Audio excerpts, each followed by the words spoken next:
Hello. Hello. Hello.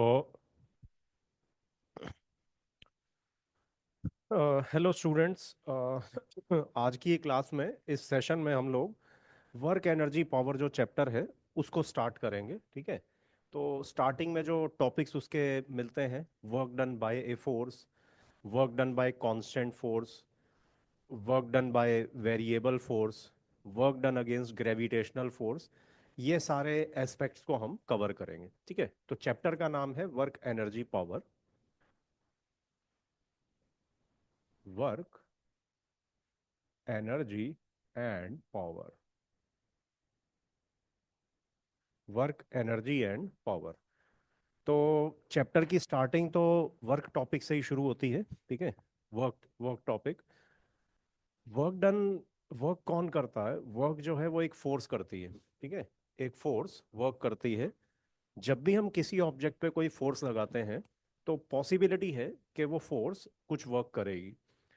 तो जब एक ऑब्जेक्ट पे फोर्स लगाते हैं और वो फोर्स अगर ऑब्जेक्ट पे कुछ डिस्प्लेसमेंट कॉज कर दे, ठीक है, ऑब्जेक्ट कुछ अमाउंट से डिस्प्लेस करे, तो हम कहते हैं ऑब्जेक्ट ने कुछ वर्क किया होगा।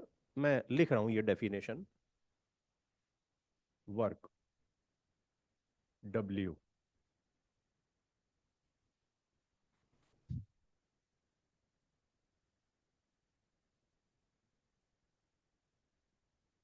हाँ। Work is said to be done by a force if work is said to be done by a force if object on which this force is applied undergoes some displacement in the direction of force.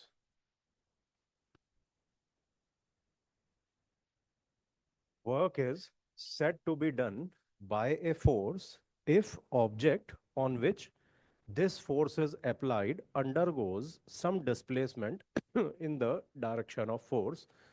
तो कुछ symbols मान लेते हैं कि object पे जो force लगी वो F। Let F force acting on object.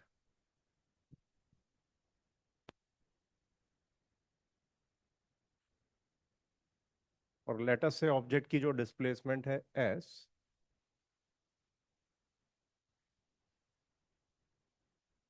Displacement of object. S is displacement of object. तो वर्क डन जो डिफाइन किया गया है ना, वर्क डन इन दोनों दोनों वेक्टर फॉर्म में लिखे हैं। फोर्स को वेक्टर फॉर्म में लिखा है, डिस्प्लेसमेंट को भी वेक्टर फॉर्म में लिखा है। तो इस केस में जो वर्क डन का फार्मूला है वो फोर्स और डिस्प्लेसमेंट वेक्टर का डॉट प्रोडक्ट होता है। We define work W equal to F dot S. ठीक है। वर्क डन का फार्मूला एफ डॉट एस, इस तरीके से वर्क डन को डिफाइन किया गया। डॉट प्रोडक्ट है ये दोनों का। ठीक है। तो अगर चलो पहले वर्क वर्क डन की एसआई यूनिट, वो तो ज्यादातर बच्चों को याद ही होती है। S I unit of W, ये आपको पता होगा। वर्क डन की एसआई यूनिट क्या है? SI unit of work done ये जूल होता है। Joule, represented by capital J. तो अगर हम 1 जूल को डिफाइन करें, डिफाइनिंग 1 जूल, देखो, वर्क डन लिखते हैं एफ डॉट एस, यानी कि F S cos theta. Dot product लिया है, यहाँ थीटा क्या होगा? थीटा, या मैं फिगर ड्रॉ कर दूं अगर, फोर्स और डिस्प्लेसमेंट वेक्टर शो करते हैं। ठीक है। एक मिनट जरा।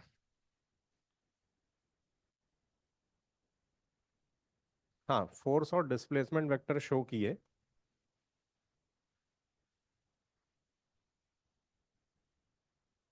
तो ये थीटा फोर्स और डिस्प्लेसमेंट वेक्टर के बीच का एंगल हो जाएगा ना। ठीक है। तो W equal to F S cos theta, if F equal to 1 newton, displacement is 1 metre. Force को हमने 1 न्यूटन पुट कर दिया, डिस्प्लेसमेंट 1 मीटर, और कॉस थीटा को भी 1 पुट कर देते हैं। कॉस थीटा को भी 1 पुट कर दिया, यानी theta equal to 0 degree. Theta equal to 0 degree. तो उस केस में वर्क डन कितना हो गया? 1 इंटू 1 इंटू कॉस 0 डिग्री, वो हो गया 1 जूल। ठीक है। तो बेसिकली 1 जूल वर्क डन का जो डेफिनेशन बनेगी, 1 जूल वर्क डन की डेफिनेशन ये बनेगी: if 1 Newton force applied to an object displaces this object by 1 meter along direction of force, then work done, ये WD stands for work done, ठीक है, then work done by force is 1 joule. ठीक है। ये 1 joule का definition है।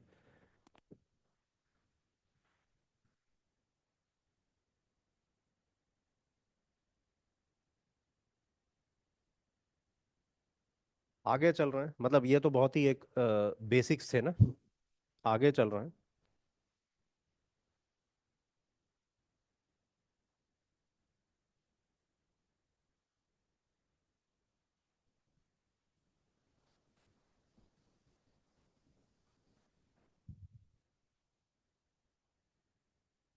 देखो, किसी भी फोर्स का जो वर्क डन है ना, वो पॉजिटिव, नेगेटिव या जीरो कुछ भी हो सकता है। ठीक है, ये लिख रहा हूं मैं: WD बाय ए फोर्स, ये WD stands for work done, work done by a force can be negative, zero और पॉजिटिव। ठीक है। तो इनको डिस्कस करते हैं कि कौन कौन सी सिचुएशन में वर्क डन के ये 3 केसेस बनेंगे। Reason, work done F dot S लिखते हैं ना, तो ये हो गया F into S into cos theta. ठीक है। तो इसमें केसेस बना देते हैं। इफ थीटा इज ऑब्ट्यूज,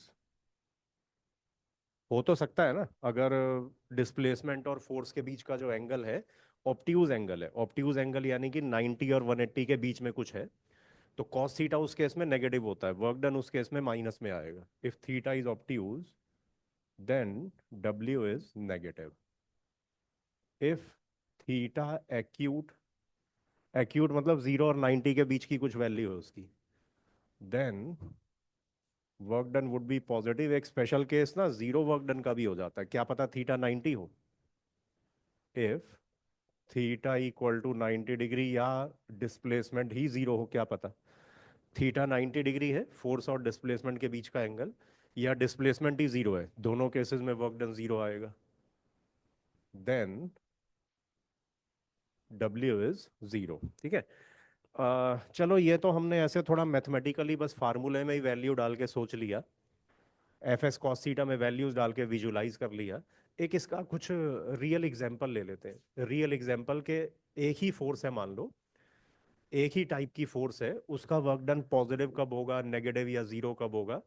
तो एक एग्जांपल ले रहे हैं, फ्रिक्शनल फोर्स का एग्जांपल ले लेते हैं, वर्क डन बाय फ्रिक्शन। वो डिपेंडिंग अपॉन सिचुएशन, फ्रिक्शन का जो वर्क डन है ना, पॉजिटिव, नेगेटिव, जीरो कुछ भी हो सकता है। Example,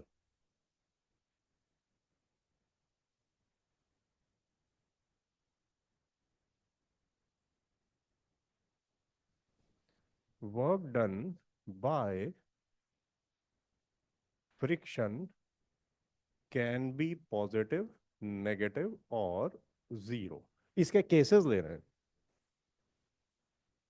work done by friction equal to zero.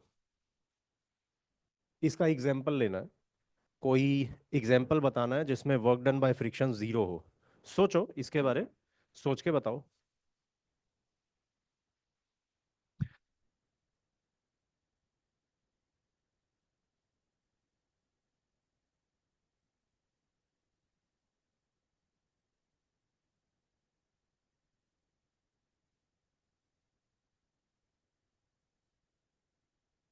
देखो, ये इसका आंसर बच्चे दे देते हैं क्योंकि ये बड़ा ही सिंपल क्वेश्चन है।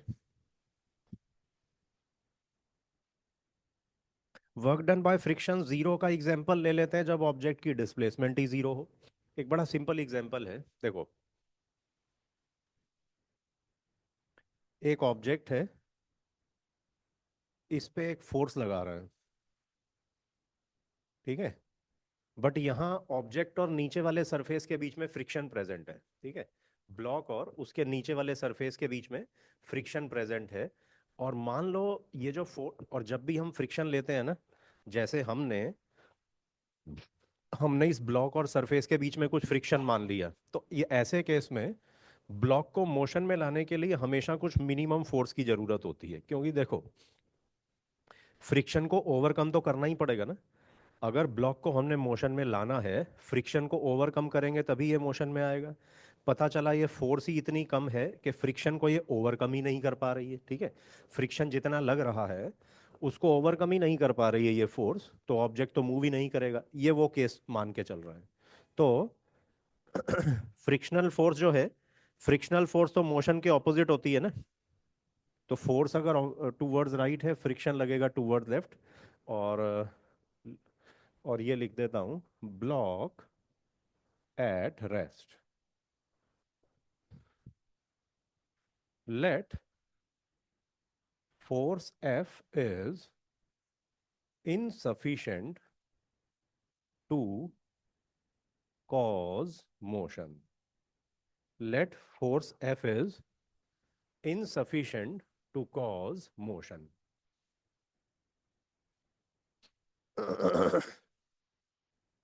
Such that block is at rest, ठीक है। तो work done by friction, F dot S, friction यहाँ क्या है, स्मॉल एफ लिया है। ये स्मॉल एफ जो हमने शो किया ये फ्रिक्शन ही है, ठीक है। फ्रिक्शन इनटू डिस्प्लेसमेंट तो कुछ हुई नहीं, तो कॉस थीटा की वैसे बात ही छोड़ो, डिस्प्लेसमेंट ही नहीं हुई ना। ऑब्जेक्ट रेस्ट पे है, ऑब्जेक्ट रेस्ट पे है, ऑब्जेक्ट की कोई डिस्प्लेसमेंट तो हुई नहीं, ठीक है। तो फ्रिक्शन तो जीरो से मल्टीप्लाई हो गया। इस केस में वर्क डन बाय फ्रिक्शन है जीरो, ठीक है। Work done by friction zero. तो चलो जीरो का एग्जांपल ले लिया। और work done by friction positive और नेगेटिव के बारे में सोचो। Work done by friction positive या नेगेटिव का एग्जांपल।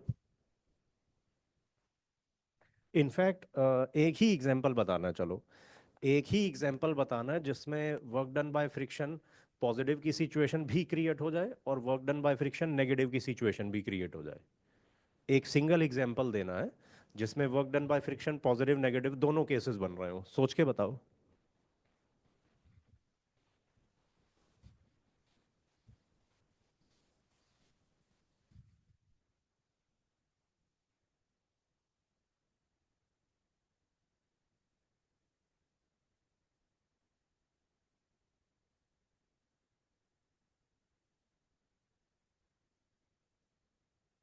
इसका भी आंसर बच्चे दे ही देते हैं बैच में।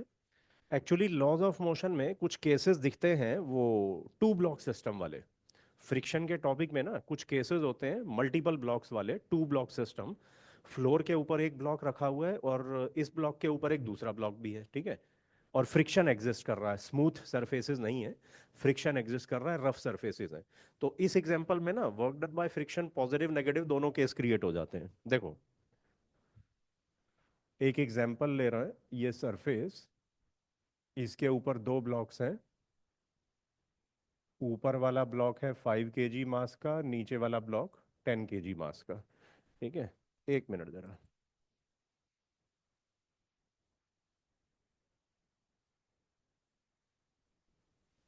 हाँ ठीक है। तो इसमें एक ये फोर्स लगा रहे हैं, फोर्स एफ। और ये फोर्स मान लो इतनी स्ट्रांग है, ये फोर्स एफ इतनी स्ट्रांग है कि दोनों ही इकट्ठे मूव कर रहे हैं। एग्जाम्पल ले रहे हैं।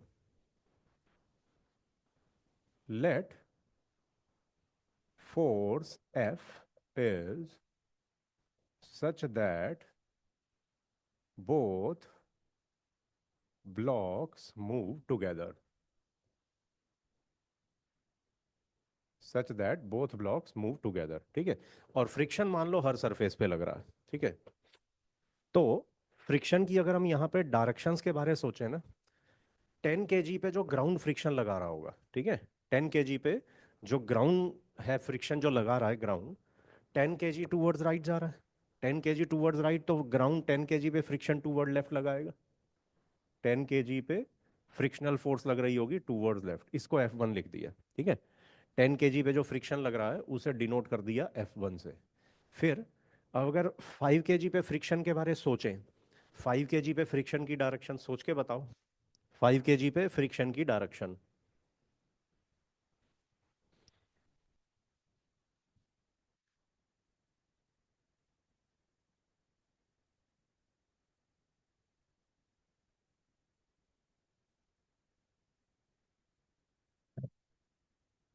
5 kg पे फ्रिक्शन की डायरेक्शन देखो, इसका भी आंसर बच्चे दे ही दे, मतलब सारे बच्चे शायद ना दे पाए, बैच में कुछ बच्चे जवाब दे देते हैं, सही जवाब देते हैं। 5 kg पे फ्रिक्शन लगेगा टूवर्ड्स राइट, उसका जो लॉजिक है ना वो ये है, ये पूरा सिस्टम राइट साइड पे जा रहा है। ठीक है, ये पूरा सिस्टम राइट साइड पे एक्सेलरेट कर रहा है, तो 5 kg पे एक सूडो फोर्स लगेगी। सूडो फोर्स जो एक्सेलरेटेड फ्रेम में लगाते हैं, नॉन इनर्शियल फ्रेम में लगाते हैं। 5 kg पे एक सूडो फोर्स पीछे लगेगी। सूडो फोर्स का कंसेप्ट लॉज ऑफ मोशन में डिस्कस किया जाता है पिछले चैप्टर में। हाँ, 5 kg पे सूडो फोर्स लगेगी पीछे की तरफ, और वो जो सूडो फोर्स है 5 kg को पीछे स्लिप करवाना चाहेगी। सूडो फोर्स 5 kg को 10 kg पे पीछे स्लिप करवा के नीचे गिराना चाहेगी। तो उस सूडो फोर्स को रेजिस्ट करने के लिए 5 kg पे फ्रिक्शन लगेगा टूवर्ड्स राइट।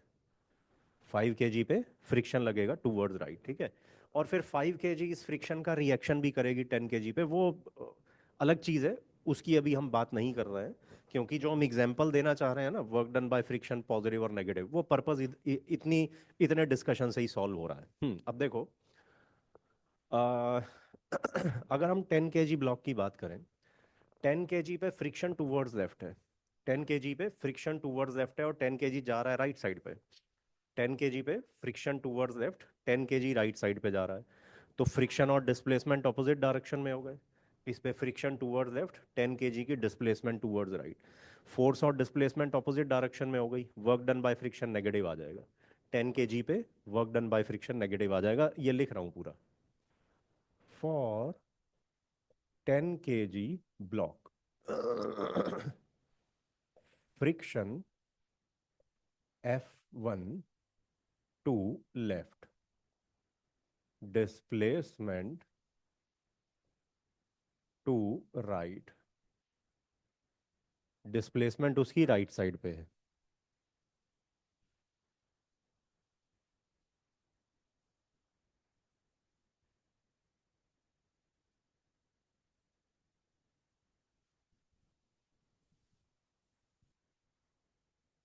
हाँ, तो अब work done by F1 on 10 kg, वो F डॉट एस लिखेंगे। F1 into S into cos 180 degree. क्योंकि डिस्प्लेसमेंट तो देखो दोनों ब्लॉक्स की टूवर्ड्स राइट है, ग्राउंड की रिस्पेक्ट में दोनों ही ब्लॉक आगे जा रहे हैं। डिस्प्लेसमेंट इज एस, डिस्प्लेसमेंट यहाँ एस है। ठीक है, ग्राउंड की रिस्पेक्ट में दोनों ब्लॉक आगे जा रहे हैं, दोनों की डिस्प्लेसमेंट फॉरवर्ड है। तो बेसिकली 10 kg पे फ्रिक्शन टूवर्ड्स लेफ्ट और 10 kg पे जो 10 kg की जो डिस्प्लेसमेंट है वो टूवर्ड्स राइट, कॉस 180 - 1 होता है। कॉस 180 - 1 होता है, तो work done by friction F1 on 10 kg block is negative. ठीक है, फिर work done by friction F2 on 5 kg। 5 kg block पे फ्रिक्शन F2 का वर्क डन। अब देख लो, 5 kg पे फ्रिक्शन लग रहा है टूवर्ड्स राइट, ठीक है। 5 kg पे फ्रिक्शन की डायरेक्शन टूवर्ड्स राइट, और 5 kg की डिस्प्लेसमेंट भी टूवर्ड्स राइट है। 5 kg आगे ही तो जा रहा है। 5 kg की डिस्प्लेसमेंट टूवर्ड्स राइट है, 5 kg पे फ्रिक्शन टूवर्ड्स राइट लग रहा है। फ्रिक्शन और डिस्प्लेसमेंट तो दोनों सेम डायरेक्शन में लग रहे हैं। तो work done by friction F2 on 5 kg, F2 into S into cos 0 degree. तो 5 kg पे फ्रिक्शन टूवर्ड्स राइट, 5 kg की डिस्प्लेसमेंट टूवर्ड्स राइट, यानी दोनों में एंगल 0 डिग्री। ये आ गया पॉजिटिव। तो यहाँ हमने एग्जाम्पल ले लिया है कि work done by friction can be positive, negative, zero. तो हमने ये जो पर्टिकुलर एग्जाम्पल लिया, इसमें work done by friction positive की सिचुएशन आ गई, work done by friction negative की सिचुएशन आ गई, एक ही एग्जाम्पल में, ठीक है। और इससे पिछला जो केस लिया था उसमें वर्क डन बाय फ्रिक्शन था जीरो, जिसमें ब्लॉक मूव नहीं कर रहा था, ठीक है। तो इस तरीके से हम कह सकते हैं कि वर्क डन बाय फ्रिक्शन जो है, it can be positive, negative और जीरो, ठीक है। आगे चल रहे हैं। ये रब कर रहा हूं मैं।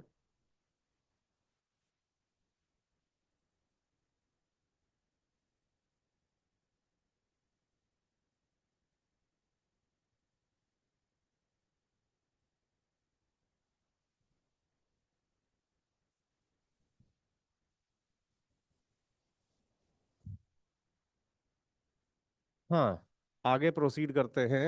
हाँ, अब देखो थोड़ा सा क्वेश्चंस की तरफ जाएंगे कि अगर किसी फोर्स का हमने वर्क डन निकालना है तो वर्क डन निकालने के क्या क्या तरीके हैं, ठीक है।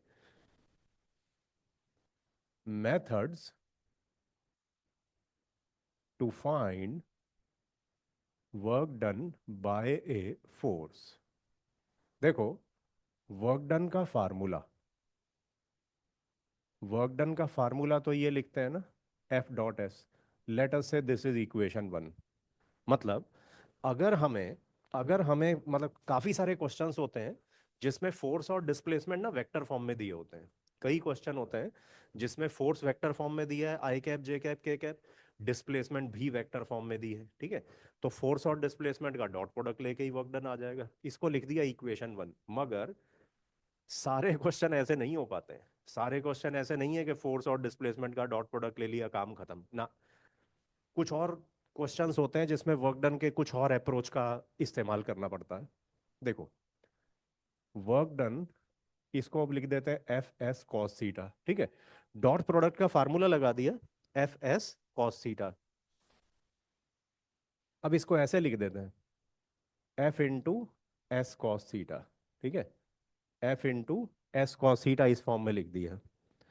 अब इसका क्या मतलब है? इसका मतलब है कंपोनेंट। देखो, इसमें जैसे यहाँ ये फोर्स वेक्टर है, ये डिस्प्लेसमेंट वेक्टर, ये एंगल थीटा, ठीक है। तो अब ये एस कॉस थीटा क्या है? अगर यहाँ देखें, what is S cos theta? ये डिस्प्लेसमेंट है एस, ठीक है। एस कॉस थीटा इस डिस्प्लेसमेंट का हॉरिजॉन्टल कंपोनेंट है। एस कॉस थीटा डिस्प्लेसमेंट का हॉरिजॉन्टल कंपोनेंट, मतलब फोर्स के अलोंग कंपोनेंट है। S cos theta, S cos theta is component of displacement in the direction of force। तो बेसिकली वर्क डन ऐसे भी आ जाता है, force into component of displacement in the direction of force। Work done is force into component of displacement along force। ये है equation 2।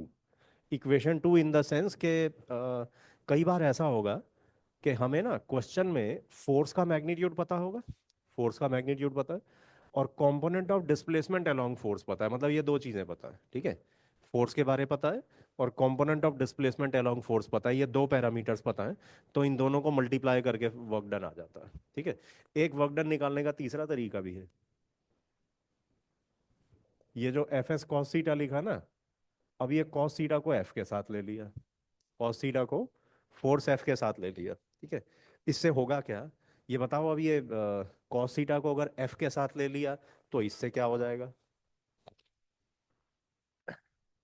बच्चे immediately बता देते हैं। अगर एस कॉस थीटा डिस्प्लेसमेंट का कंपोनेंट है तो एफ कॉस थीटा फोर्स का कंपोनेंट होगा। इसमें ऐसे होगा, ये एफ, ये डिस्प्लेसमेंट, ये एंगल थीटा। तो एफ कॉस थीटा जो होगा ना, जैसे ये वेक्टर एफ है, तो एफ कॉस थीटा फोर्स का कंपोनेंट हो जाएगा। एफ कॉस थीटा इस फोर्स का कंपोनेंट हो जाएगा डिस्प्लेसमेंट के अलोंग, ठीक है। ये डिस्प्लेसमेंट के अलोंग फोर्स का कंपोनेंट हो गया। ये हो जाएगा component of F along S into displacement, मतलब मैग्नीट्यूड ऑफ डिस्प्लेसमेंट, ठीक है। This is equation number 3। तो basically work done by a force निकालने के ये तीन तरीके हैं। अगर फोर्स और डिस्प्लेसमेंट वेक्टर फॉर्म में दिया है तो डॉट प्रोडक्ट ले लेंगे, ठीक है। और अगर फोर्स पता है और component of displacement along force पता है तो सेकंड इक्वेशन, या फिर ये थर्ड केस पता है, component of force along displacement into और डिस्प्लेसमेंट दिया है, तो ये थर्ड इक्वेशन से ले आएंगे, ठीक है। अब देखो, फिजिक्स में ना थ्योरी पढ़ना अलग चीज होती है कि हाँ हमें फार्मूले पता है, थ्योरी तो पता ही है, बट क्वेश्चन सॉल्व करना थोड़ा अलग एस्पेक्ट हो जाता है। तो अब हम प्रॉब्लम सॉल्विंग में जा रहे हैं, अलग अलग टाइप के क्वेश्चंस लेंगे वर्क डन निकालने के, ठीक है। क्वेश्चन स्टार्ट कर रहे हैं, ये रब कर रहा हूं मैं।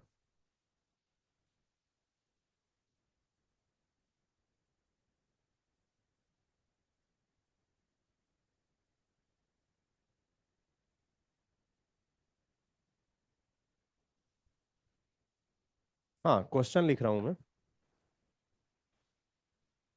An object an object moves from coordinates 1, 2, 3 to 4, 5, -6 under the action of force F equal to 2i cap -j cap -2k cap, bracket में इन न्यूटन। मतलब फोर्स जो दी हुई है उसकी ऐसा यूनिट न्यूटन, सॉरी, फोर्स जो दी हुई है उसकी यूनिट न्यूटन है, और ये जो कोऑर्डिनेट्स दी है ना वो मीटर में है। Taking coordinates taking coordinates in unit meters, find work done by force F during this displacement of object। हाँ, सोचो इसके बारे किस तरीके से करना।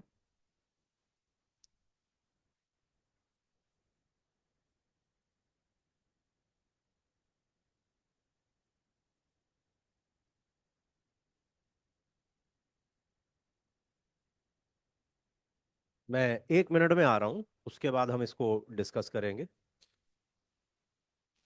या पहले थोड़ा सा, चलो थोड़ा सा इनिशियल डिस्कशन कर रहे हैं। देखो, इसमें ना ऑब्जेक्ट के कोऑर्डिनेट्स दिए हुए हैं। ऑब्जेक्ट इस कोऑर्डिनेट से इस कोऑर्डिनेट तक ऑब्जेक्ट को लेके जाया गया, ठीक है। तो अब इसको किस तरीके से करना है। X axis, Y, Z. तो अब ये 1, 2, 3 ऑब्जेक्ट कहीं इधर था, इनिशियल पोजीशन 1, 2, 3, फाइनल कहीं से ले गए, चलो ये इधर ले गए, इधर रफली इधर शो कर रहा हूँ, ठीक है। रफ फिगर ड्रॉ कर रहा है अभी। तो यानी कि ऑब्जेक्ट की डिस्प्लेसमेंट तो थोड़ा हमें पता है ना, डिस्प्लेसमेंट तो ऐसे हुई, और फोर्स जो लग रही है वो वेक्टर फॉर्म में दी है। तो कैसे करेंगे। देखो, वर्क डन जो है ना वो एफ डॉट एस होता है, ठीक है। एफ डॉट एस, ये एस वेक्टर क्या होता है, displacement. S vector is displacement vector. Displacement तो इधर से इधर तक है ना, इनिशियल से फाइनल पोजीशन तक डिस्प्लेसमेंट। तो work done, work done basically vectors का इस्तेमाल करके डिस्क्राइब करते हैं ना, फोर्स वेक्टर और डिस्प्लेसमेंट वेक्टर। तो फोर्स वेक्टर तो अपने को दिया है, 2i cap minus J cap minus 2k cap. Displacement vector नहीं दिया है ना, डिस्प्लेसमेंट वेक्टर निकालना पड़ेगा। उसके लिए हम क्या करते हैं, ये वेक्टर निकालने के लिए ना, डिस्प्लेसमेंट वेक्टर, ये एस वेक्टर निकालने के लिए हमें ये वाले और ये वाले वेक्टर्स लेने पड़ेंगे। इनको कहते हैं पोजीशन वेक्टर्स। ये वेक्टर्स के टॉपिक में हमने डिस्कस किया था, पोजीशन वेक्टर्स। इसको लिख सकते हैं आर आई, यानी कि initial position vector.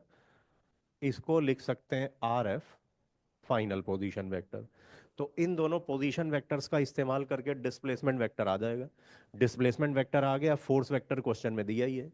Force vector दिया है, डिस्प्लेसमेंट वेक्टर हम निकाल लेंगे, एफ डॉट एस करके वर्क डन आ जाएगा। ठीक है, निकाल लो, आंसर निकालो, मैं 1 मिनट में आ रहा हूँ बस।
हाँ, तो इसमें वो इतनी देर में वैसे ना बच्चे इसको कर लेते हैं एक्चुअली, ये triangle rule of vector addition से हो जाएगा ना।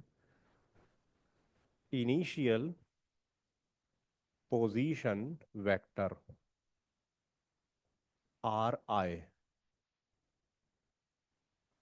ये इनिशियल पोजीशन वेक्टर 1, 2, 3 है ना, इसके कोऑर्डिनेट्स। तो इनिशियल पोजीशन वेक्टर आएगा I cap plus 2j cap plus 3k cap. ठीक है, final position vector R F, R F जो होगा ये final position vector 4i cap plus 5j cap minus 6k cap. ठीक है, और फिर ये शायद आपको याद हो, triangle rule of vector addition होता है ना, इस ट्रायंगल में ट्रायंगल रूल अप्लाई कर देंगे।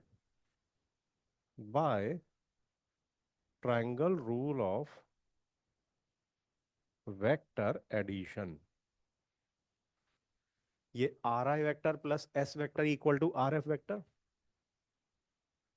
Are I vector plus S vector equal to R F vector, यानी कि displacement vector is R F vector minus R I vector. ठीक है, डिस्प्लेसमेंट वेक्टर ये है, तो बस फिर R F minus R I करके डिस्प्लेसमेंट वेक्टर आ जाएगा।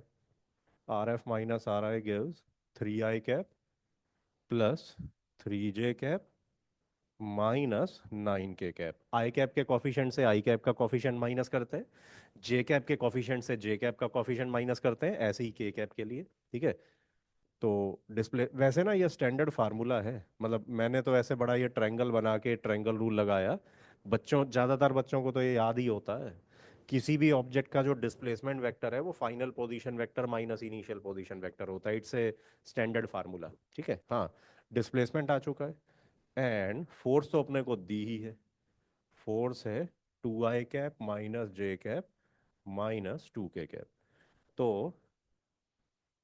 Work done W F dot S, dot product ले रहे हैं, 2 into 3 6, 3 into -1 -3, -2 into -9 18, 21 joule. Joule इसलिए क्योंकि देखो, फोर्स न्यूटन में दी है, कोऑर्डिनेट्स मीटर में दी हैं। ठीक है, फोर्स न्यूटन में है, कोऑर्डिनेट्स मीटर में, तो ये वैल्यूज ऐसा ही यूनिट्स में है, तो वर्क डन भी तो अपनी ऐसा ही यूनिट में ही आएगा। इसलिए वर्क डन की वैल्यू है जूल, मतलब वर्क डन का यूनिट जूल।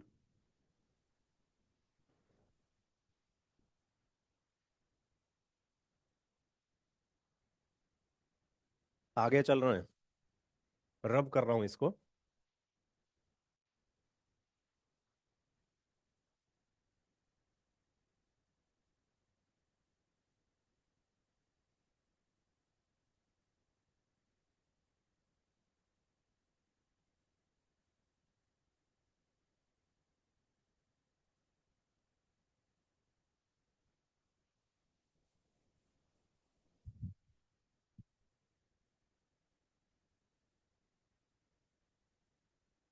अगले क्वेश्चन पे जा रहे हैं।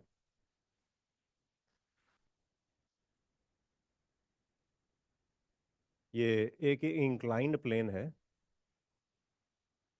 इंक्लाइंड प्लेन, ठीक है। इंक्लाइंड प्लेन की इंक्लिनेशन 30 डिग्री, और इस पे एक ब्लॉक है, ठीक है। इस ब्लॉक के साथ ना एक स्ट्रिंग बांधी हुई है, धागा बांधा हुआ है। इस तरीके से एक स्ट्रिंग बांध के फिर फोर्स लगा रहे हैं, फोर्स एफ। और फिर जब ये फोर्स लगा रहे हैं तो ये ब्लॉक यूं ऊपर जाता जाएगा। तो ये मान लो ब्लॉक यहाँ से शिफ्ट करके इधर पहुंच गया, ठीक है। अच्छा, ये जो फोर्स है ये इंक्लाइन प्लेन के साथ 45 डिग्री एंगल फॉर्म कर रही है, ठीक है, 45 डिग्री।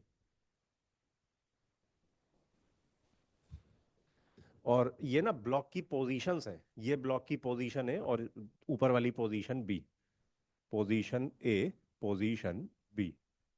और ये डिस्टेंस दिया हुआ है 2 मीटर, ठीक है। डिस्टेंस 2 मीटर मतलब इस फोर्स को लगा के ब्लॉक को 2 मीटर ऊपर ले गए। तो क्वेश्चन ये है, block of block of mass 2 kg is pulled up the incline by force F as shown. As block moves, as block moves, 5 Newton friction acts on block.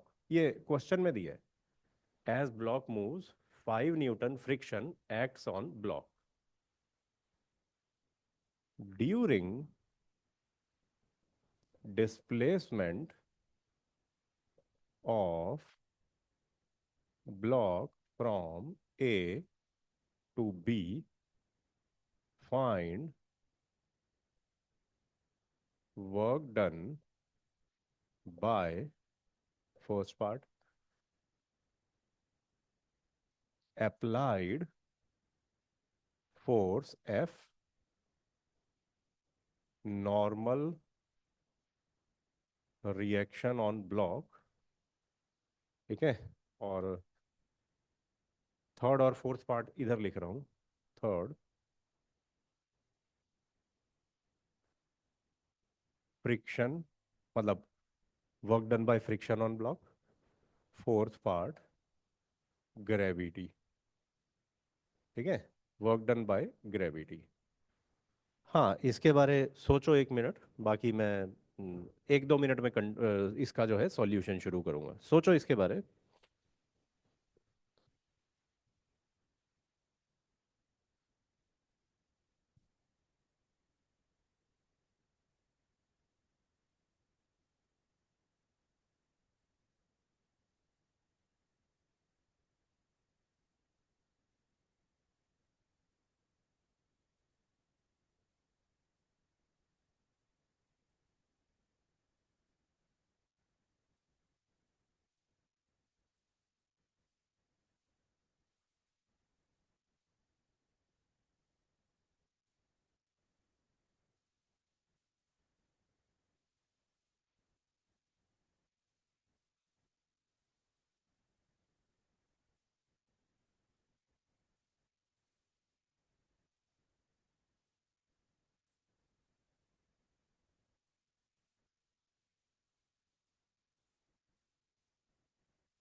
Hello.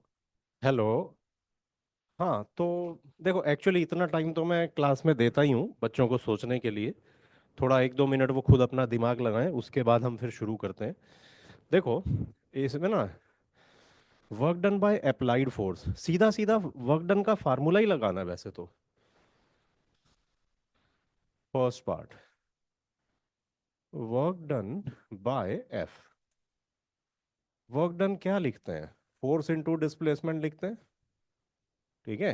तो applied force कितनी है? F. Displacement, object कितना displace किया, object position A से position B पे गया, displacement कितनी हुई? 2 मीटर। कॉस, एंगल बताओ क्या लिखे? एंगल। बच्चे इमीडिएटली इसका जवाब देते हैं 45 डिग्री, क्योंकि फोर्स इस तरफ लग रही है। फोर्स इस तरफ लग रही है, डिस्प्लेसमेंट अलोंग इंक्लाइन प्लेन है। तो फोर्स और डिस्प्लेसमेंट में एंगल तो 45 डिग्री है। ठीक है। 45 डिग्री। ये मतलब सिंप्लीफिकेशन से ये √2f आएगा। √2f work done. ठीक है। और फिर सेकेंड पार्ट जो है normal reaction, work done by N. Normal reaction को नॉर्मल रिएक्शन क्यों बोलते हैं? क्योंकि वो नॉर्मल टू सरफेस होता है। नॉर्मल मतलब परपेंडिकुलर। तो जैसे जैसे ये ब्लॉक ए से बी पे जाएगा, नॉर्मल रिएक्शन तो नॉर्मल टू सरफेस रहेगा, यानी परपेंडिकुलर टू सरफेस। डिस्प्लेसमेंट जो ऑब्जेक्ट की है वो अलोंग द सरफेस है। डिस्प्लेसमेंट है इसकी अलोंग द सरफेस। तो फोर्स और डिस्प्लेसमेंट में तो एंगल 90 डिग्री है। ठीक है। तो वर्क डन बाय एन जो होगा ना, N dot S, N into S into cos 90।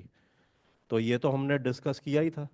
किसी फोर्स और डिस्प्लेसमेंट में एंगल अगर 90 डिग्री हो तो work done by that force is 0। ठीक है। हाँ। Third part, work done by friction. Work done by friction. Friction का वर्क डन भी वैसे इजी ही है। F dot S. फ्रिक्शन देखो, ब्लॉक ऊपर जा रहा है। ठीक है। ब्लॉक अगर ऊपर जा रहा है तो friction will act down the incline. Friction down the incline लगेगा, और डिस्प्लेसमेंट है अप द इंक्लाइन। ठीक है। फ्रिक्शन तो मोशन को ओपोज ही करता है ना। ब्लॉक ऊपर जा रहा है, फ्रिक्शन डाउन द इंक्लाइन लगेगा। डिस्प्लेसमेंट अप द इंक्लाइन है, तो फ्रिक्शन और डिस्प्लेसमेंट में तो एंगल 180 डिग्री हुआ ना। F into S into cos 180 degree. Friction इस पे 5 न्यूटन लगा, डिस्प्लेसमेंट इसकी 2 मीटर। कॉस 180 -1 होता है, -10 joule. Work done by friction -10 joule. ठीक है। Fourth part, work done by gravity. ये वर्क डन बाय ग्रेविटी जो है, बच्चे एक्चुअली दो तरीके का सॉल्यूशन इसमें देते हैं। In fact work done by gravity के दो अलग अलग सॉल्यूशन इसमें हैं। आंसर ऑफ कोर्स सेम आएगा। देखो, ग्रेविटी का मतलब mg। ठीक है। मतलब ग्रेविटेशनल फोर्स क्या है, इस पे mg ही है ना। तो फोर्स ऑफ ग्रेविटी mg लग रही है। Work done by gravity. Work done by gravity. हाँ। Work done by gravity, F dot S. इसमें देखो, mg ग्रेविटेशनल फोर्स तो वर्टिकली डाउनवर्ड लग रही है। ठीक है। Vertically downward. और डिस्प्लेसमेंट, डिस्प्लेसमेंट इसकी 2 मीटर अप द इंक्लाइन। और जरा बताना, कॉस, ये फोर्स और डिस्प्लेसमेंट मतलब ग्रेविटेशनल फोर्स और डिस्प्लेसमेंट में एंगल कितना है? एंगल mg और डिस्प्लेसमेंट के बीच का एंगल, वो बच्चे इजीली इसका आंसर दे देते हैं। देखो, ये एंगल 30, इधर ये भी 30 डिग्री होगा। ये हॉरिजॉन्टल और वर्टिकल के बीच का एंगल 90। तो डिस्प्लेसमेंट, डिस्प्लेसमेंट और फोर्स के बीच का angle 90 plus 120, oh sorry 90 plus 30, that is 120 degree. और कॉस 120 डिग्री होता है -1/2। ठीक है। तो ये बस, तो ये तो आ गया -mg आ गया ये। -mg। वर्क डन -mg लिखेंगे जूल में ही। ठीक है। लिखेंगे इसको जूल में ही, ये थोड़ी कि -mg न्यूटन हो जाएगा। मतलब वो एम जी के साथ बाकी चीजें मल्टीप्लाई हो रही है ना, देखो टू मल्टीप्लाई, ये एम मीटर है, ये M stands for metre here, ठीक है। तो ये 2m मतलब 2 मीटर है ये। तो ये एम जी के साथ 2 मीटर मल्टीप्लाई हुआ ना, तो यूनिट तो जूल ही बनेगी उसकी, ठीक है। अच्छा, ये एक तरीका था। एक और मेथड, मतलब बच्चे एक और तरीका भी लगा देते हैं वैसे, अनदर मेथड। एक दूसरा मेथड ये होता है, वर्क डन बाय एमजी। देखो बड़ा एक बेसिक सी बात है, फंडामेंटल। किसी भी फोर्स का जो वर्क डन है ना, उसके कंपोनेंट्स के वर्क डन का समेशन होता है हमेशा। क्योंकि एक फोर्स क्या है, एक फोर्स अपने कंपोनेंट्स का समेशन ही होता है, ठीक है। एक फोर्स अपने कंपोनेंट्स का वेक्टर समेशन ही होता है ना। तो एक फोर्स का जो वर्क डन है ना, उसके कंपोनेंट्स के वर्क डन का समेशन होता है। तो work done by M G ऐसे भी लिखा जा सकता है, work done by M G sine 30 degree plus work done by M G cos 30 degree. M G sine 30 और एम जी कॉस 30 क्या है, एम जी के कंपोनेंट्स हैं। ये आपको पता होगा, ये चीज़ें सारी लॉज ऑफ मोशन में डिस्कस हो जाती हैं, कंपोनेंट्स जो हैं एम जी के कंपोनेंट्स। देखो, ये ब्लॉक इधर है, इसका वेट एम जी, ठीक है। एम जी का जो component along the incline plane होता है ना, ये लॉज ऑफ मोशन में डिस्कस किया जाता है, ये आपको पता होगा। एंगल 30 डिग्री, एम जी का अलोंग अलोंग इंक्लाइन प्लेन होता है एम जी साइन 30 डिग्री, और परपेंडिकुलर टू इंक्लाइन प्लेन जो कंपोनेंट होता है वो एम जी कॉस 30 डिग्री, ठीक है।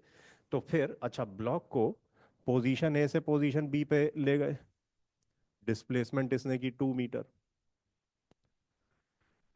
ठीक है। तो फिर एम जी साइन 30 डिग्री का work done, force, displacement, cos 180 degree. क्योंकि देखो M G sine 30 degree down the incline है, M G sine 30 degree is down the incline, displacement is up the incline. तो फोर्स और displacement opposite direction में, that's why cos 180 degree. और वैसे M G cos 30 degree का work done बताओ, बच्चे बता देते हैं, जीरो आएगा। तो फोर्स है M G cos 30 degree, displacement इसकी 2, मगर दोनों के बीच का एंगल 90 हो गया ना। फोर्स परपेंडिकुलर टू इंक्लाइन है, डिस्प्लेसमेंट अलोंग इंक्लाइन है, कॉस 90 तो जीरो हो गया ना। तो ये आप देख सकते हो, साइन 30 1/2 होगा, 2 से 2 कट गया, ये फिर वही आ गया, minus M G plus zero joule. Same आ गया आंसर, तो सेम आना ही है। अगर दो तरीकों से हम क्वेश्चन सॉल्व कर रहे हैं और दोनों ही तरीके सही हैं, तो आंसर तो सेम आएगा ना, ठीक आएगा, ठीक है। इसको रब कर रहा हूँ, आगे चलेंगे।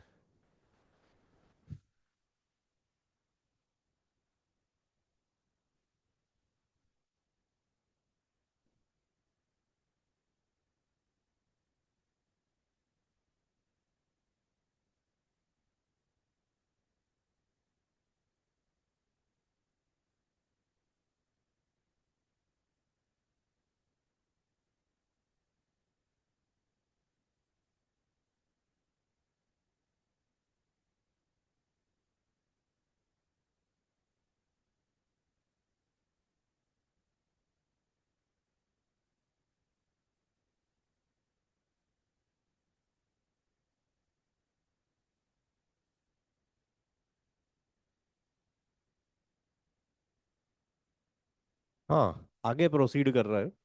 अगला क्वेश्चन, एक पेंडुलम का एग्जांपल ले रहे हैं। पेंडुलम जैसे वो पेंडुलम का बॉब स्विंग करता है ना, कुछ इस टाइप का एग्जांपल। ये एक पेंडुलम है,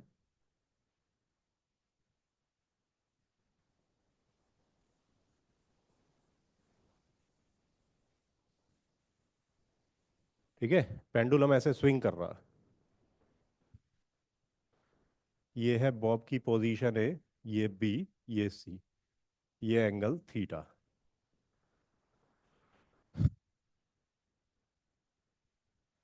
और स्ट्रिंग की लेंथ एल। हाँ, क्वेश्चन क्या है, क्वेश्चन ये है, consider a swinging pendulum, consider a swinging pendulum, full stop, as Bob moves from A to B.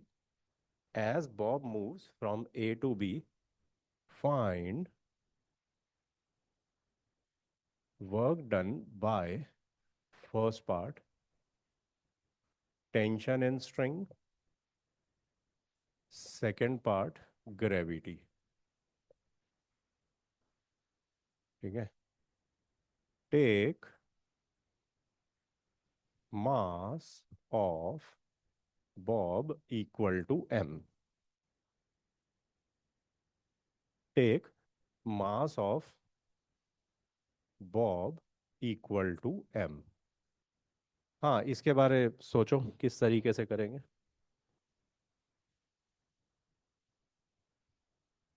बस 1 मिनट में हम शुरू कर रहे हैं.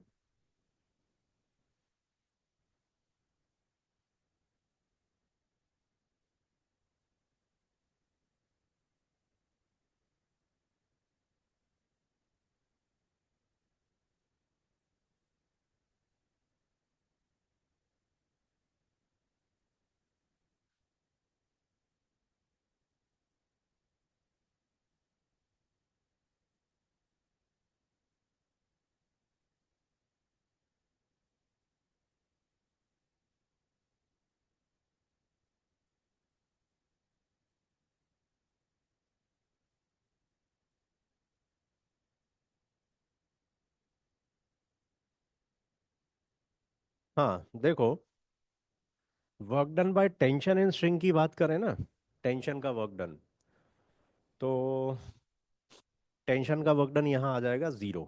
उसका लॉजिक समझो. टेंशन इन ए स्ट्रिंग तो हमेशा अलोंग द स्ट्रिंग ही लगती है. ठीक है.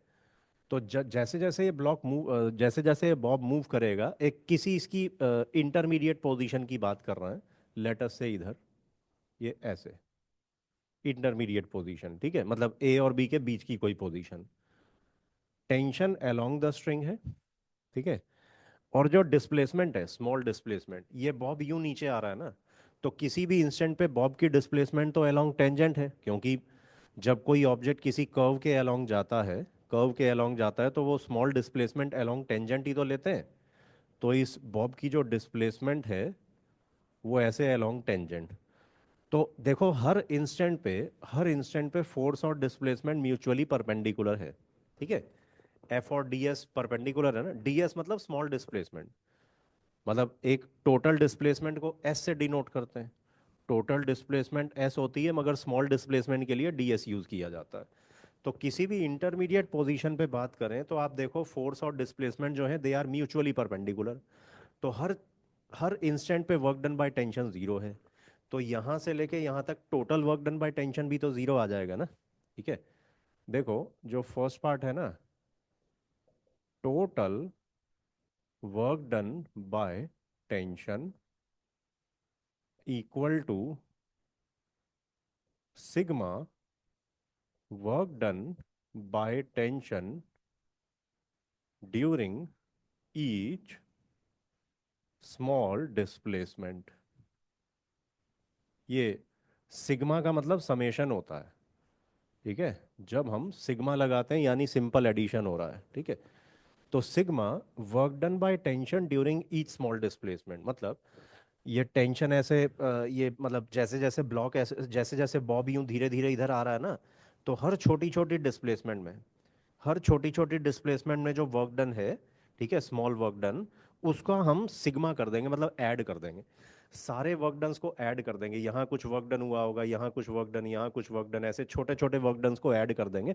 मगर वो सारे नंबर्स ही 0 है ना, सारे नंबर्स 0 हैं.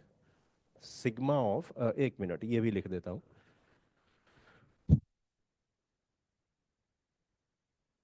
During during each small displacement we have t perpendicular to ds. Hence, work done during every small displacement is 0.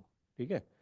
तो इसलिए which implies total work done by tension equal to sigma of zero zero. Sigma मतलब summation, मतलब वो सारे छोटे छोटे वो सारे छोटे छोटे डिस्प्लेसमेंट्स पे work done by tension zero है ना। हर छोटे छोटे डिस्प्लेसमेंट पे work done by tension zero, तो सारे जीरोज ही ऐड हो जाएंगे। सारे जीरोज ऐड होके total work done by tension आ गया जीरो। ठीक है। हाँ, अब ये सेकंड पार्ट, ये work done by gravity. Work done by gravity.